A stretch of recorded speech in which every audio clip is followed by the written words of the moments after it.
So what did we learn from our survey? 78% said they were observing the impacts of climate change, and 93% felt climate change is moderately to extremely important.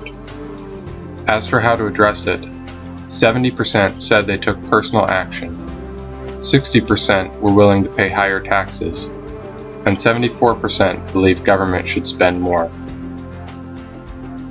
To begin analyzing our qualitative data, we categorized open-ended responses into themes and ranked described personal and community actions into low, mid, and high levels.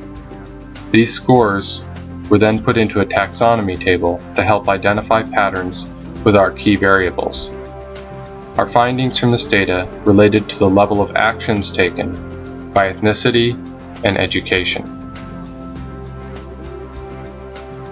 As you can see from this graph, Native Americans in the blue dashed line described lower levels of actions compared to Caucasians in the red dashed line, who described more mid-level actions.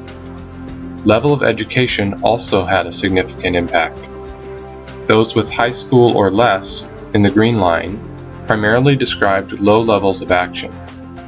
Those with some college described a similar mix of low and mid-level action, and those with bachelor's or graduate degrees described more mid-level actions, quite similarly to the Caucasian group.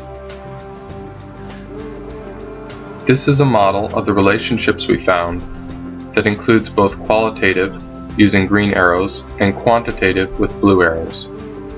The findings in part support our hypothesis that socioeconomic status and cultural identity affect climate change perspectives and responses. But obviously there's more involved than just these factors. Looking at ethnicity first, along with the significant relationship we found between ethnicity and actions as shown previously, we found a significant difference between ethnicity and the importance of climate change to the world. Interestingly, there was no significant difference with their rating of the importance of climate change to them personally.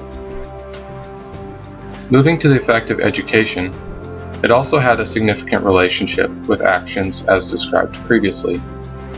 There was also a significant relationship between education, as well as education with income, on respondents' preferred approach to climate change policies. Those with higher education and income were more likely to support taxation, and those with higher education preferred more taxation, government spending, and industry regulation, while those with less than a bachelor's degree preferred household energy efficiency incentives and industry regulation. Income alone had no significant relationship to climate change responses. A strong relationship was also found between years of education and the extent climate change was ranked as personally important to respondents. Further, the ranking of personal importance was related with whether they took personal actions, whether or not they believed climate change is real, and its importance to the world. It was also correlated to factors such as whether their family and friends shared their views, and whether or not they had observed the effects. Lastly, although very few respondents said they do not believe in climate change, their preferred approach was household energy efficiency changes.